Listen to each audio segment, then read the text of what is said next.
तो कैसे आलू प्याज टमाटर की तरह सारी ही कार्स बिकने लग जाएंगी इंडियन कार मार्केट के अंदर। चाहे ब्रेजा हो गई, चाहे टाटा सिएरा हो गई, मारुति सुजुकी फ्रॉन्क्स हो गई, hyundai क्रेटा हो गई, कोई भी कार होगी दोस्तों, सारी की सारी कार्स के ऊपर ओवरऑल इफेक्ट पड़ेगा। कार के प्राइसेस के अंदर कैसे फर्क पड़ेगा, और आप लोगों का एक बहुत ज्यादा जो मेरे को क्वेश्चन आया है कि इस चीज से कैसे टैकल किया जाएगा, तो इसके बारे में भी दोस्तों आज इस वीडियो के अंदर बात कर लेंगे। तो कार बाइंग को लेकर एक बहुत ही इंपॉर्टेंट वीडियो है ये, वीडियो को एंड तक जरूर देखें, क्योंकि कार बाइंग की ओवरऑल एस्पेक्ट्स के ऊपर दोस्तों बहुत ही मेजर फर्क पड़ने वाला है इस चीज से। अगर आप चैनल के ऊपर फर्स्ट टाइम आए हैं, आपकी रेफरेंस के लिए मैं थोड़े से स्क्रीनशॉट्स दे रहा हूं, आप देख सकते हैं किस तरीके से चैनल के ऊपर काम किया जाता है, और सब्सक्राइबर्स रोज चैनल की वीडियोस को देख के अपने लिए अच्छी अच्छी कार्स को परचेज कर पाते हैं और इंडियन कार मार्केट की हर एक एस्पेक्ट से प्रोटेक्टेड रह पाते हैं। अब किस चीज के बारे में दोस्तों मैं बात कर रहा हूं, पहले आपको थोड़ा सा बता देता हूं किस चीज से पूरे का पूरा फर्क पड़ने वाला है कार्स की सारी एस्पेक्ट्स के ऊपर। इसका दोस्तों नाम है कैफे 3। अब कैफे नाम दोस्तों आपको सुन के जरूर चाय कॉफी की याद आ रही होगी, लेकिन यहाँ पर दोस्तों मतलब बिल्कुल हटके है। आपको वो बताता हूँ सबसे पहले क्या मतलब है इसका दोस्तों मतलब corporate average fuel efficiency norms. अब जैसे दोस्तों आप नाम से समझ पा रहे होगे थोड़ा बहुत कि फ्यूल एमिशन से इसका कहीं ना कहीं कनेक्शन रहने वाला है। और इसके अंदर क्या है, सबसे पहले तो मैं आपको बेसिक ये बता देता हूँ।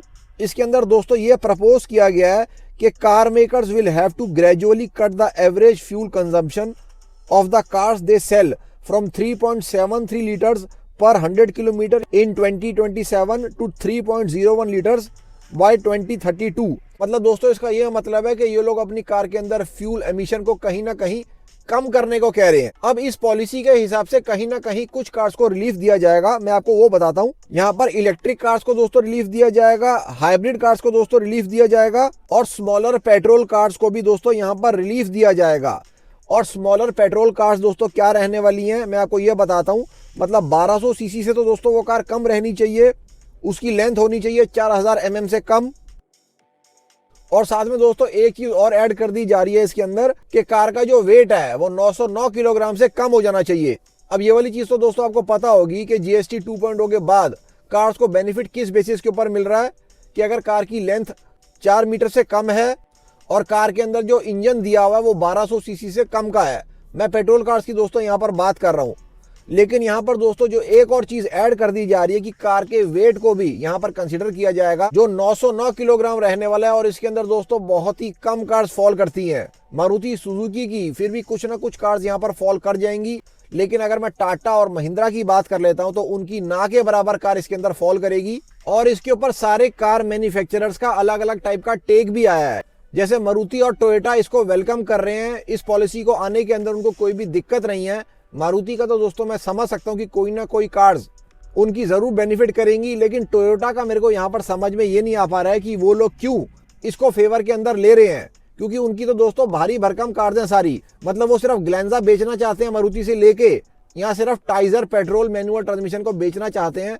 तो कहीं ना कहीं ये वाली चीज मेरे को समझ में आ नहीं रही है कि टोयोटा क्यों इसका फेवर कर रही है। या तो इन लोगों को पॉलिसी समझ में नहीं आई, या कहीं ना कहीं मारुति का दबदबा इनके ऊपर बना हुआ है, क्योंकि रीबैजिंग काफी ज्यादा चलती है दोनों ब्रांड्स के बीच में। क्योंकि इनकी मैक्सिमम जो भी सारी कार्स हैं टोयोटा वालों की, वो बेनिफिट नहीं करेंगी इस पॉलिसी के अंडर। और महिंद्रा, टाटा और hyundai का इसके फेवर में ना जाना बहुत ही लाजमी है। और आपको अब ये भी समझ में आ चुका होगा कि क्यों मैंने वीडियो के स्टार्टिंग में आलू प्याज टमाटर का नाम लिया था, क्योंकि कहीं ना कहीं वजन के हिसाब से कार्स बिकनी स्टार्ट हो जाएंगी दोस्तों। और दोस्तों इसके इफेक्ट क्या रहने वाले हैं, क्यों आपको टाइटल के अंदर पढ़ने को मिला है कि 1500 सीसी का इंजन बंद कर दिया जाएगा, मैं आपको ये बताता हूँ। क्योंकि दोस्तों धीरे धीरे जो भी सारे कार के मैन्युफैक्चरर्स हैं वो अपनी कार्स के वेट को कम करने की तरफ काम करना स्टार्ट कर देंगे। और कार का वेट किस तरीके से कम किया जाएगा दोस्तों, कार के सारे कंपोनेंट्स को स्लीक करना स्टार्ट कर दिया जाएगा। जिन कार्स के अंदर 1500 सीसी का इंजन है उनके अंदर ऑल कोई ऑल्टरनेटिव ढूंढा जाएगा। 1.2 टर्बोज, 1.0 डायरेक्ट इंजेक्शन टर्बोज को इंट्रोड्यूस किया जाएगा इंडियन कार मार्केट के अंदर, स्पेशली जो 1500 सीसी वाली कार्स हैं।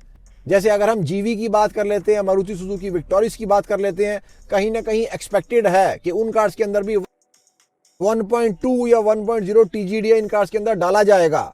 क्योंकि ऑब्वियसली जब कार का वेट कम करना है तो सारे जो भी कार मैन्युफैक्चरर्स हैं वो छोटे इंजन्स की तरफ भी आ जाएंगे, वो कार्स के कंपोनेंट्स को भी स्लीक करना स्टार्ट कर देंगे। और दोस्तों इस चीज से कार की लॉन्जिविटी के ऊपर बहुत ही ज्यादा फर्क पड़ेगा। मतलब लॉन्ग लाइफ कार्स की कम हो जाएगी, स्पेशली जो 1500 सीसी नेचुरली एस्पिरेटेड इंजन्स हैं जो स्पेशली लॉन्ग लाइफ के लिए बहुत ज्यादा सक्षम माने जाते हैं, जो 10 से 15 साल के बाद भी दिक्कत नहीं देते हैं, कहीं ना कहीं वो वाला इंजन भी धीरे धीरे इंडियन कार मार्केट से नॉकआउट होना स्टार्ट हो जाएगा। धीरे धीरे कार मैन्युफैक्चरर्स 4 सिलेंडर से 3 सिलेंडर की तरफ आएंगे। कार्स के बॉडी शेल को और हल्का कर दिया जाएगा, कार्स के प्लेटफॉर्म को भी और ज्यादा हल्का कर दिया जाएगा, so that overall wait cars का कम हो। तो आप देख सकते हैं कि ओवरऑल कार की क्वालिटी कहीं ना कहीं से सफर करना स्टार्ट हो जाएगी। और ये भी दोस्तों कहीं ना कहीं बहुत ज्यादा रीजंस हो सकते हैं कि ब्रेजा फेसलिफ्ट के अंदर क्यों 1.0 TGDI दिया जा रहा है, क्योंकि मारुति के कंसिडरेशन के अंदर ये वाली चीज जरूर से है। कैफे 3 नॉर्म्स, कार्स की क्वालिटी तो दोस्तों इससे डाउनग्रेड होगी, साथ में कार्स की सेफ्टी भी कहीं ना कहीं बहुत ज्यादा सफर करेगी दोस्तों इससे डायरेक्टली, क्योंकि कार के बॉडी शेल को भी कमजोर कर दिया जाएगा। कार के ओवरऑल वेट को कम करने के लिए कार के प्लेटफॉर्म्स को भी हल्का कर दिया जाएगा। और अगर इंडिया के अंदर दोस्तों ये वाली चीज हो गई ना, तो लैटिन एनकैप और ऑस्ट्रेलियन एनकैप तो दूर की बात, किसी भी ब्रांड की कोई कार जी एनकैप के अंदर भी 3 स्टार से ऊपर कभी लेके नहीं आ पाएगी, चाहे वो टाटा की कोई कार हो गई, चाहे महिंद्रा की कार हो गई। तो कार की ओवरऑल बिल्ड क्वालिटी और कार की ओवरऑल परफॉर्मेंस के ऊपर ड्रास्टिक फर्क पड़ेगा दोस्तों इस चीज से। और जब सारे कार मैन्युफैक्चरर्स इसके अंदर लग जाएंगे, तो जो इनकी कॉस्ट बढ़ेगी प्रोडक्शन की, और सारे जो चेंजेस ये लोग करेंगे, ये रिकवर कहां से किए जाएंगे? हम लोगों से रिकवर किए जाएंगे। कार की कॉस्ट को बढ़ा दिया जाएगा धीरे धीरे, मतलब प्राइस हाइक बहुत ज्यादा एक्सपेक्टेड होंगे आगे आगे। अब दोस्तों इसका सोल्यूशन क्या होने वाला है, हम इससे कैसे टैकल कर सकते हैं और क्या किया जाएगा, क्योंकि अभी भी ये प्रपोज्ड है, मतलब इसको अभी भी फाइनल नहीं किया गया है, हालांकि ड्राफ्ट ऑलरेडी कर दिया गया है। तो बिल्कुल इसके अंदर दोस्तों कहीं ना कहीं चेंजेस भी हो सकते हैं। और जिस तरीके से कार मैन्युफैक्चरर्स इसको अपोज कर रहे हैं, जैसे टाटा महिंद्रा इसको टोटली अपोज कर रहा है, तो बिल्कुल एक्सपेक्टेड है कि इसके अंदर कहीं ना कहीं चेंजेस आ सकते हैं। हालांकि मारुति इसको कहीं ना कहीं सपोर्ट जरूर कर रहा है, लेकिन मारुति की भी बहुत सारी कार्स इसके अंदर बेनिफिट नहीं करेंगी। इनकी जो 4.3 मीटर लेंथ की कार्स हैं, जैसे ग्रैंड विटारा की बात कर लेते हैं, मारुति सुजुकी विक्टोरिस की बात कर लेते हैं, इवन ब्रेजा की बात कर लेते हैं, वो सारी कार्स दोस्तों इसके अंदर फेवर नहीं करने वाली है। तो कहीं ना कहीं मारुति भी इसके अंदर लॉस करेगी। और जहां तक कि दोस्तों मैं एक्सपेक्ट कर रहा हूं कि इसके अंदर चेंजेस बिल्कुल आने चाहिए, क्योंकि कार्स की सेफ्टी और कार की बिल्ड क्वालिटी परफॉर्मेंस जब स्टेक के ऊपर आ रही है, तो कहीं ना कहीं चेंजेस भी आने बहुत ज्यादा लाजमी हो जाएंगे। और बहुत ही जल्दी नेक्स्ट वर्ड भी इसके ऊपर आने वाला है दोस्तों। देखिए, अगर तो ये इम्प्लीमेंट हो गया, तो जो भी बड़ी वाली कार्स हैं, मतलब बड़े इंजन वाली कार्स हैं, 1500 सीसी इंजन वाली कार्स हैं, उनके ऊपर कहीं ना कोई रेगुलेशन जरूर लगने वाली है।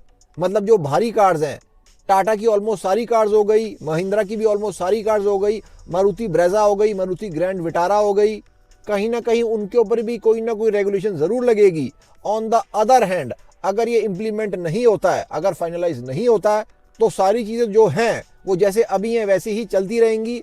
अगर आपको इससे काफी ज्यादा इफेक्ट होता है, तो आप अभी नेक्स्ट वर्ड के लिए वेट कर सकते हैं, क्योंकि नेक्स्ट वर्ड अभी आया नहीं है। इसके ऊपर जो भी डिस्कशन चल रही है, अभी तक नेक्स्ट ऑफिशियल वर्ड इसके ऊपर आया नहीं है। कहीं ना कहीं इसके ऊपर नेक्स्ट ऑफिशियल वर्ड भी जरूर आएगा। तो ये वाली चीज दोस्तों अगर आपके लिए बहुत ज्यादा मैटर ऑफ कंसर्न है, तो आप नेक्स्ट वर्ड के लिए अभी वेट कर सकते हैं। उसके बाद ही आप अपनी कार बाइंग को आगे फर्दर प्रोसीड करिए।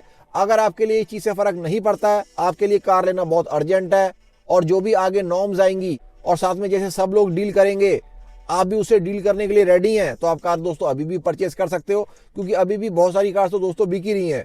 E20, E27 की बातें आने के बाद भी दोस्तों कार्स की सेल के अंदर कोई फर्क तो उतना ज्यादा पड़ा नहीं है।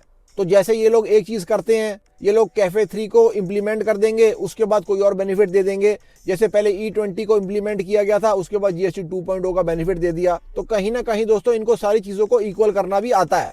अब दोस्तों ये एप्लीकेबल रहने वाला है फर्स्ट क्वार्टर ऑफ 2027 से, मतलब एक्सपेक्टेड है कि मार्च 2027 के अंदर इसको अप्लाई कर दिया जाएगा इंडियन कार मार्केट के अंदर। और अगर ये अप्लाई हो गया तो कार की, जैसे मैंने आपको बताया कि क्वालिटी डाउन हो जाएगी, मतलब परफॉर्मेंस भी डाउन आ जाएगी, कार की बिल्ड क्वालिटी भी डाउन हो जाएगी। और ऑलरेडी हमारी कार्स के अंदर E20 पेट्रोल जा रहा है, तो अगर सारी चीजें आप हिसाब लगाओगे, मतलब कार की बिल्ड क्वालिटी भी डाउन हो गई, कार के अंदर E20 पेट्रोल भी जा रहा है, मतलब मिलावट वाला पेट्रोल भी जा रहा है, और कार की परफॉर्मेंस भी डाउन हो गई। कार को हल्का करने की वजह से इंजन के अंदर भी कई किस्म की कटौती कर दी गई, तो कुछ खासी किस्म की कार निकल के आएगी इन सब चीजों के बाद। और ऑटोमेटिकली सारे लोग ईवीज की तरफ और स्ट्रॉन्ग हाइब्रिड्स की तरफ शिफ्ट होना स्टार्ट हो जाएंगे। एक तरीके से जो ये लोग चाहते हैं वो ऑटोमेटिकली काम होना स्टार्ट हो जाएगा।